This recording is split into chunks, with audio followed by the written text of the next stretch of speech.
स्वागत है दोस्तों आपका हमारे खौफनाक रहस्य चैनल में। और आज की हॉरर स्टोरी का नाम है स्कूल ट्रिप। तो शुरू करते हैं आज की ये हॉरर स्टोरी। रात बहुत हो चुकी थी और बच्चे साथ में थे, तो टीचर्स ने मिलकर फैसला लिया कि वह पास में ही एक होटल के अंदर रुक जाएंगे और सुबह मैकेनिक को बुलाकर बस ठीक करवा कर शिमला के लिए वहां से निकल जाएंगे। वो लोग आसपास के होटल में पहुंचे।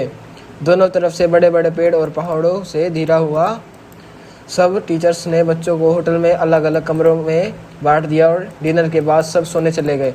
दोस्तों अमन और रोहन के साथ कमरा लिया था और वो बहुत खुश था क्योंकि वो दोनों उसके साथ काफ़ी अच्छे फ्रेंड्स थे।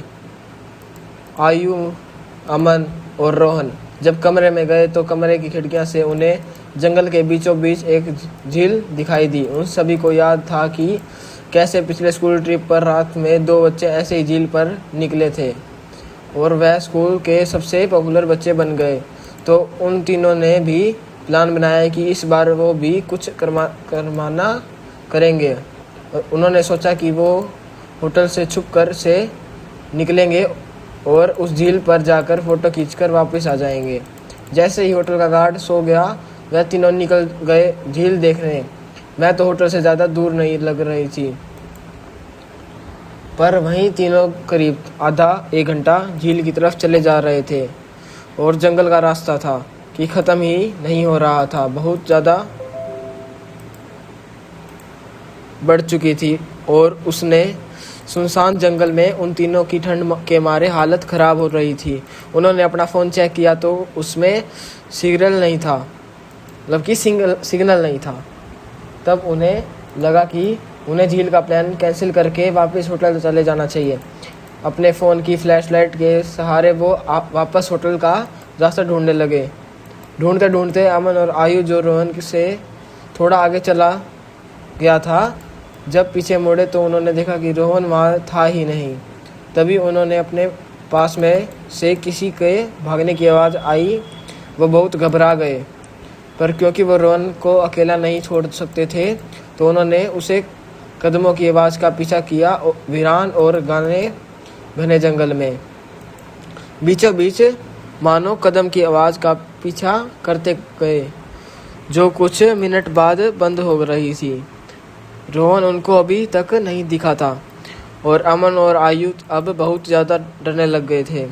लेकिन तभी उन्हें ऐसा आवाज़ आई कि मानो कोई ज़मीन कोड़ रहा है।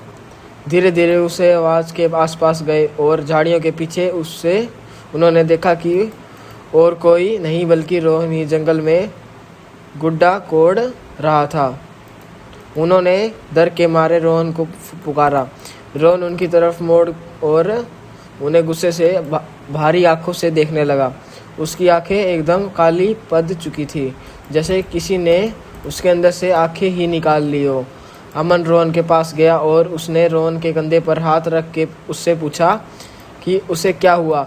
लेकिन रोहन के कंधे पर हाथ रखते ही रोहन अमन के ऊपर चिल्ला उठा और रोहन ने उसे एक बहुत तेज धक्का दिया। अमन काफ़ी दूर जाकर गिरा। रोहन के अंदर कोई अजीब सी शक्ति आ चुकी थी। आयु, भाग भाग, अमन के पास गया। रोहन को अजीब से दौरे पड़ने लगे और वो बेहोश हो गया। आयुष को होश मिलने की कोशिश की और जैसे ही रोहन पोस्ट में आया उसने अमन की तरफ देखा और ज़ोर ज़ोर से चिल्लाते हुए कहने लगा। तभी आयु ने देखा तो अमन पर झुकाई नीचे बैठा था। उसने अचानक से अपने सर उठाया और उसकी आंखें भी बिल्कुल काली पड़ चुकी थी। इससे पहले आयु और रोहन कुछ कर पाते, अमन जो कुछ देर पहले तक होटल था वो उठकर जंगल के अंदर भागने लगा। रोहन और आयु ने उसका पीछा किया और फ़ोन की फ्लैश लाइट में देखा कि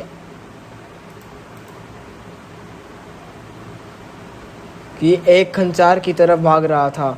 करीब जाकर उन्हें दिखा कि वो खंडर दरअसल में एक बहुत पुराना घर था, जिसे देखकर ऐसा लग रहा था कि वहाँ सालों से किसी इंसान ने कदम भी नहीं रखा था।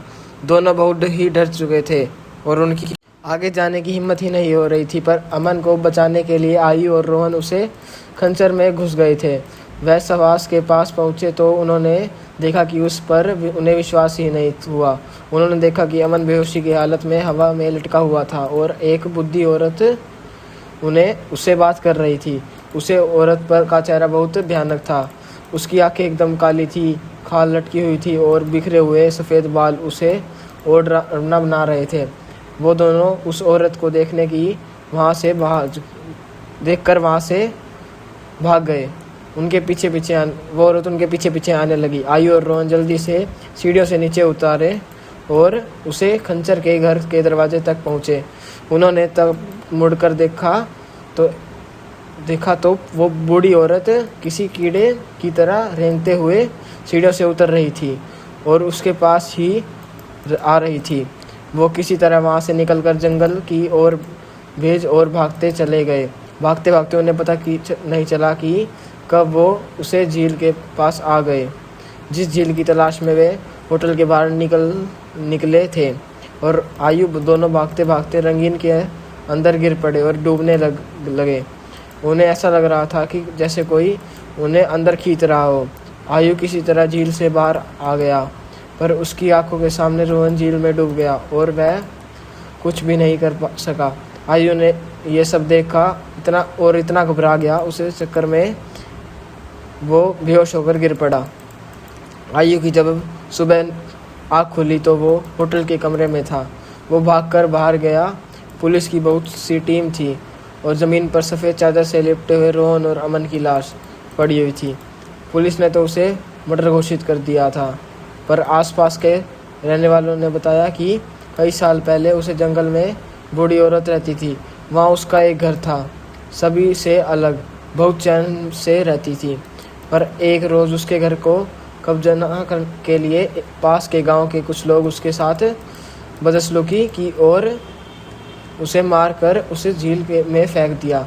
तब से कोई भी इंसान रात में जंगल की ओर उसे झील के पास नहीं जाता है। उसे बूढ़ी औरत की आत्मा अभी भी वहाँ अपने बदले के लिए भटकती है। काशी बात इन तीनों दोस्तों को पता होती तो शायद आज आयु के साथ साथ रोहन और अमन भी जिंदा होते। हमारे अगले हफ्ते की यह कहानी आपको अच्छी लगी तो हमारा चैनल सब्सक्राइब करें और बेल आइकन दबाना मत भूलना, ताकि आपको हमारी वीडियो का नोटिफिकेशन सबसे पहले मिले। और अगर आपके पास ऐसी ही कोई कहानी हो तो हमें कमेंट बॉक्स में भेजें। हम कोशिश करेंगे कि अगली एनिमेटेड स्टोरी आपकी होगी। So thanks for watching, bye bye guys. मिलते हैं अगले वीडियो में इसी और हॉरर स्टोरी के साथ।